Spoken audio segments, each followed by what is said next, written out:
These are the final moments of 23-year-old Joshua Messier's life. The silent surveillance footage shows guards at Bridgewater State Hospital leading Joshua, a diagnosed paranoid schizophrenic, into a cell and preparing to put him in 4-point restraints.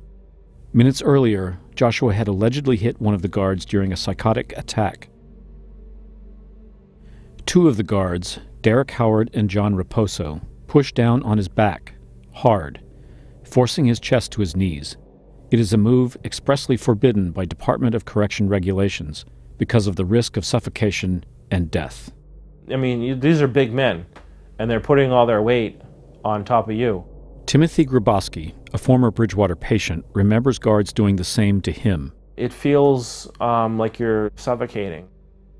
After the guards unfold Joshua's body, he never moves again, yet they never check his vital signs and casually go about their business, as Joshua's face turns blue. More than 10 minutes pass before a nurse notices something is wrong, and CPR begins. A little more than an hour later, Joshua Messier was pronounced dead. The state medical examiner would rule his death a homicide. She would also find that Joshua's body was covered with blunt force injuries. To date, these injuries have neither been explained nor investigated, and the Globe has found that 2 state agencies, including the Department of Corrections' own Special Operations Division, faulted the guards. But 5 years later, no one has been punished. All but one of the guards continues to hold their jobs as correction officers, including Howard and Raposo, who pushed on Joshua's back. And Plymouth District Attorney Timothy Cruz has decided against pursuing criminal charges, claiming there was insufficient evidence to prosecute.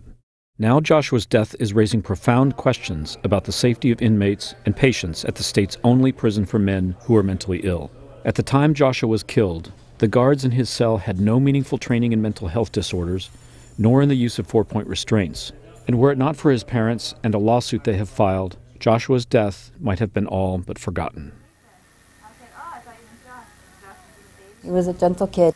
He did have a lot of friends. According to his mother and father, Joshua had a happy, ordinary childhood in Charlton. He looked forward to going to college. He didn't make it through the whole year. By his second semester at UMass Dartmouth, Joshua was exhibiting strange behavior.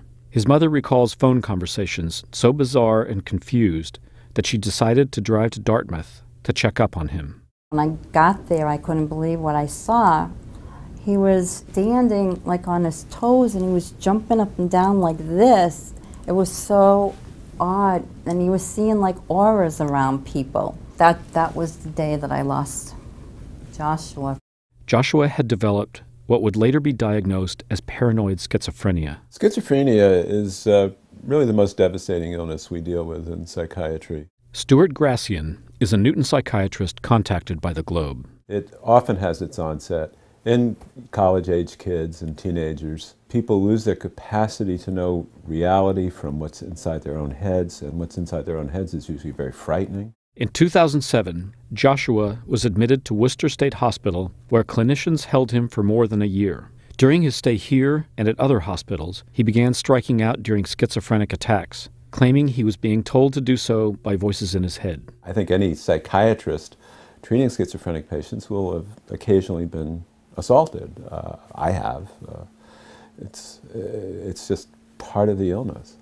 At Worcester State Hospital, Joshua was assaultive to both staff and patients on more than 70 occasions.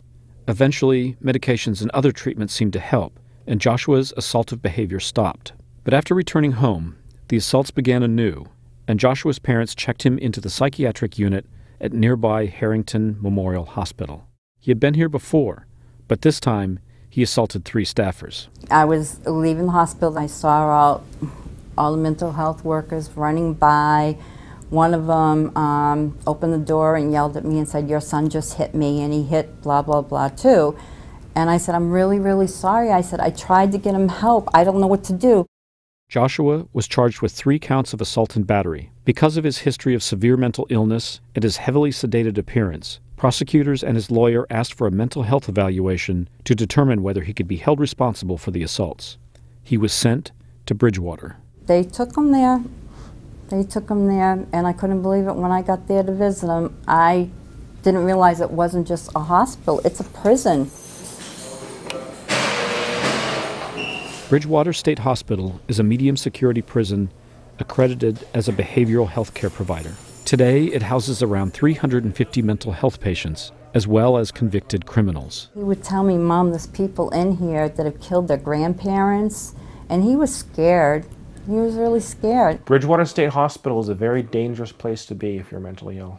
It's not a hospital, it's a prison. Timothy Grabowski was at Bridgewater at the same time as Joshua, though the two never met. Grabowski had been civilly committed after he was found not guilty of assault by reason of insanity in 2000. He left Bridgewater in 2009.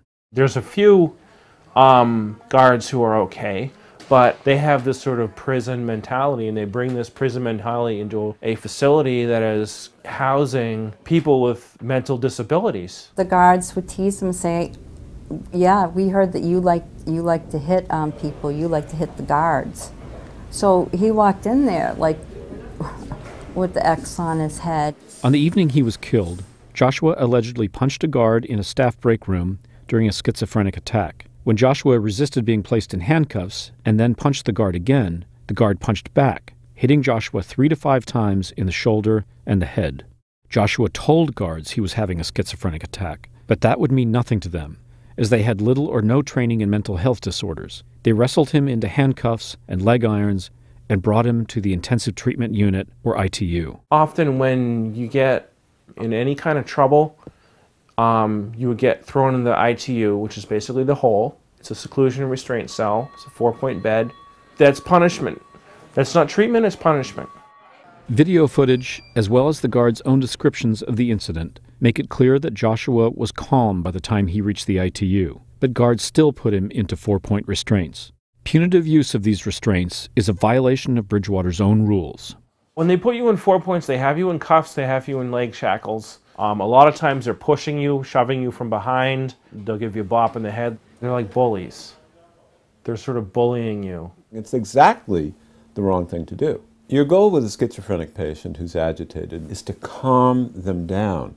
Putting a person in 4-point restraints is the very worst. It's an insane thing to do. While restrained, Joshua suffered a heart attack. He was pronounced dead at a Brockton hospital later that night.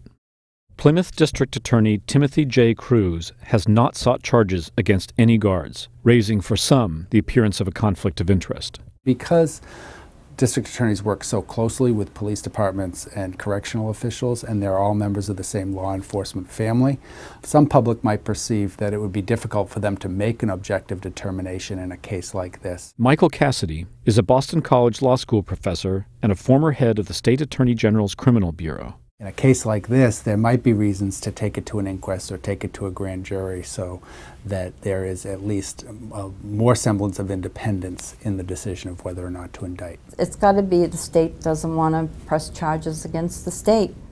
Especially troubling is the medical examiner's original finding of homicide, which is listed as the manner of death on Joshua's death certificate. In a situation where you actually know who the parties involved were and who the alleged perpetrators are, it's very rare in my experience to have the cause of death listed as homicide on the death certificate and not have any judicial proceedings commenced. In a statement to the Globe, Cruz's office said their decision was reached after the medical examiner reviewed the surveillance video. According to the statement, she then concluded that Joshua's struggles and agitated state made him responsible for his demise, a conclusion found nowhere in her official autopsy. And a 4-month Globe investigation found that Joshua was calm and cooperative before he was placed in 4-point restraints.